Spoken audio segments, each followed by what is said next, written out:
देखे छोटू माँ, बचपन की मेहंदी का रंग जवानी में आके चढ़ रहा है। आज तक सुमित्रा के यहाँ से संदेश आते थे। आज तुम संदेश भेज दो। कह देना कि हमने बुलाया है। पारो अब जवान हो गई है।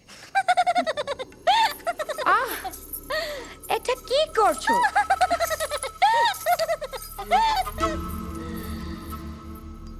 এটা কি করছো?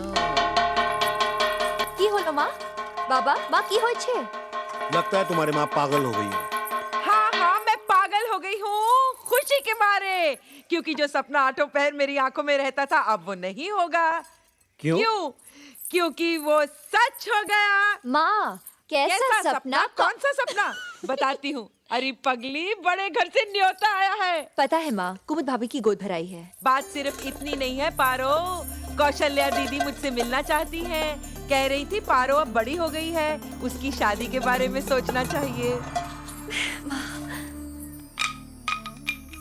सच पारो, मांग में सिंदूर, आंखों में सपने, सर पर घूंघट ओढ़े, धीमे धीमे कदमों से जब तू उस घर में चलेगी ना, तो तेरी पायल की आवाज पर हमारे घर की खुशियां नाचेंगी।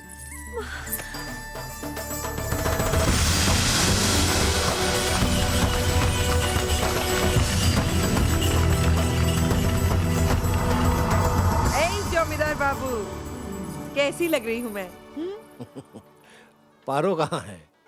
वो नहीं जा रही तुम्हारे साथ? कितने दिनों से आज की शाम का इंतजार था। सज धज कर तैयार भी हो गई थी, पर जब जाने का वक्त आया तो शर्माकर चली गई घाट पर। क्यों?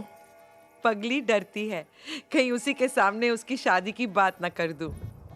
सामने से रिश्ते की बात तुम मत छेड़ना सुमित्रा। पंडित जी ने 7 बजे तक का मुहूर्त दिया है, तब तक अगर उन्होंने बात नहीं छेड़ी तो मैं छेड़ दूंगी। वैसे आप चिंता मत कीजिए, जवाब ना नहीं होगा। आशीर्वाद दीजिए। सारे मेहमान आ गए। ये सुमित्रा काकी अब तक क्यों नहीं आई? सपने देख रही होगी पारो और देवदास की शादी के। वैसे कुमुद, मैंने पारो के लिए एक बहुत अच्छा रिश्ता ढूंढा है। कौन सा? पास वाले गांव के चट्टोपाध्याय बाबू। कौशल्या दीदी, बधाई हो दीदी, बधाई हो। आपको पोता बहुत बहुत बहुत सुमित्रा मुबारक हो। सुमित्रा सुमित्रा, इतनी भी जल्दी कहाँ? अभी तो देर है। अरे ना, कहाँ दीदी, बस महीने 2 महीने की तो बात है, फिर तो सारी हवेली में तब तो मैं भी आपको दीदी नहीं दादी कहूंगी। तुम भी अपने पारो की जल्दी शादी करा दो, फिर मैं भी तुम्हें सुमित्रा नहीं नानी कहूंगी। उसी के बारे में तो बात करने आई हूँ दीदी। मुझे भी तुमसे कुछ बात करनी थी। सुना है तुम्हारे खानदान में पैसे लेकर लड़की देते हैं? ना दीदी, वो तो बहुत पुराना रिवाज था। हम तो अपनी पारो का कन्यादान करेंगे दीदी।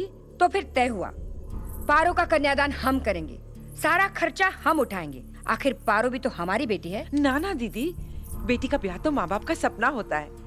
रही खर्चे की बात तो उसे बांट लेंगे। तो फिर बात पक्की हो गई सुमित्रा? सच्ची दीदी? हाँ सच्ची। तब तो आज महफिल में आप ही रंग जमाएंगी काकी माँ। ऐसा नाच गाना दिखाइए कि देखने वाले देखते रह जाएं। अरे ना ना बाबा। क्यों? ना। तुम्हारा खानदान तो यात्रा में नाच गाने का ही काम करता था ना, नौटंकी का।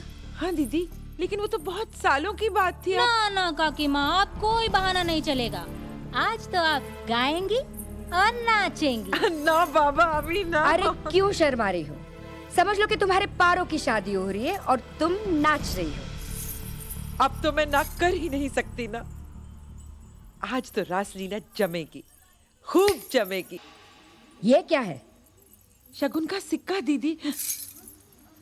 आपका बेटा और मेरी बेटी, पारो और देवदास का रिश्ता।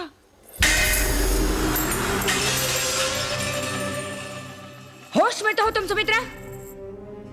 तुम माँ बेटी को यहाँ इसलिए बुलाया था कि मिलकर कोई नौटंकी करोगी तो लोगों का मन बहलेगा, लेकिन तुम तो जादू दिखाने लगी। देखा कुमुद, तुम सच कहा करती थी। सुमित्रा काकी हमेशा मौके पर ही आती है और मौके का फायदा उठाने से बहुत अच्छी तरह से आता है। बचपन में इसकी बेटी हमारे बगीचे से अमरूद चुराया करती थी, आज इसकी नजर हमारे बेटे पर पड़ गई। ना दीदी, ये बात सच नहीं है। देवदास और पारो बचपन के साथी हैं। एक दूसरे को चाहते हैं, एक दूसरे के बगैर नहीं रह सकते। आपका परिवार बहुत बड़ा है दीदी, आपकी नजर नहीं पड़ी होगी, पर उन दोनों की तड़प का एहसास है मुझे। इस रिश्ते को मत ठुकराइए दीदी, चाहे उसके बाद आप हमसे कोई रिश्ता ना रखें। अरे जब कुएं का पानी ही खराब हो तो घड़े की जात क्या देखनी सुमित्रा। बस तुम्हारी अदा में रियाज नहीं, लेकिन खून तो वही है, नौटंकी वाला। हम जमींदार हैं, मच्छी खाते हैं लेकिन कांटे को हलक में फंसने नहीं देते कभी। एक तो पड़ोसी का घर, ऊपर से नीच कुल। चलो भूल जाओ कि तुम नीच कुल की हो, थोड़ी देर के लिए भूल जाओ कि तुम नीच कुल की हो, लेकिन अपनी औकात का तो ख्याल रखती। अपने खोटे सिक्के को यहाँ चलाने की कोशिश मत करना सुमित्रा। छोटू माँ जाने दीजिए ना छोटू माँ। देव भैया को तो हम किसी भी तरह समझा लेंगे, है ना?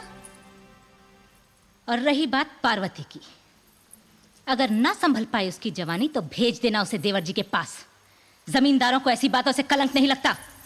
जमींदार घराने की बहू होकर इतनी भी तमीज नहीं कि जब दो बड़े बात करते हैं तो बीच में नहीं बोलते। सुमित्रा! बस, तुम्हारे शब्द अब मेरे मान की मर्यादा को पार कर चुके हैं। आज तक तुम मेरे लिए दीदी थी, आज के बाद सिर्फ कौशल्या। और कौशल्या गाना तो तूने भी उस दिन गाया था जिस दिन मेरी बेटी पैदा हुई थी। याद है ना बड़ी माँ, इसने मेरी बेटी को मुझसे छीन कर कहा था कि ये मेरी बेटी है सुमित्रा, और मैंने भी हंसकर हाँ कर दी थी। तब मुझे क्या पता था कि बड़े जमींदार की बड़ी हवेली की बड़ी मालकिन इतने छोटे दिल वाली होगी कि अपने बागीचे से चुराए हुए अमरूद का हिसाब भी रखती होगी। बता, है हिसाब तेरे पास? कितने अमरूद चुराए मेरी बेटी ने? बोल। अमरूद चुराती है? अरे कौशल्या, जितने अमरूद मेरी बेटी ने तेरे बागीचे से चुराए हैं ना, उससे ज्यादा निवाले तेरे बेटे को मैंने अपने हाथों से खिलाए हैं। अमरूद चुराती है, नीच कुल। हाँ, मानते हैं हम हैं बेटी बेचने वाले, पर धंधा तो तुम भी करती हो कौशल्या। हम तो पैसे लेकर सामने से बेटी देते हैं, तुम तो दहेज भी लेती हो और बेटी भी। सिक्का सही है या गलत, उसकी पहचान आवाज से होती है, लेकिन उसे तुम नहीं समझ पाओगी कौशल्या, क्योंकि तुम बहरी हो कौशल्या, जो अपने बेटे की दिल की धड़कन नहीं सुन सकती। तुम अंधी हो, जो उन दोनों के बीच का प्यार नहीं देख सकती, और बहुत जल्दी गूंगी भी हो जाओगी जब अपने बेटे की बर्बादी देखोगी। जिसे तुमने ठुकराया है, उसी लक्ष्मी की सौगंध खाकर कहती हूं, आज से 7 दिन के अंदर मैंने अपनी बेटी का ब्याह तुमसे ऊंचे घराने में ना कराया तो 8वें दिन बिना पूछे मेरा मातम मनाने आ जाना। आई तो थी तुझे दुआएं देने कि तेरे घर चांद सा बेटा हो, पर अब तो यही दुआ निकलती है कि तेरा घर भी चांदनी से आबाद हो, तेरे घर भी बेटी हो।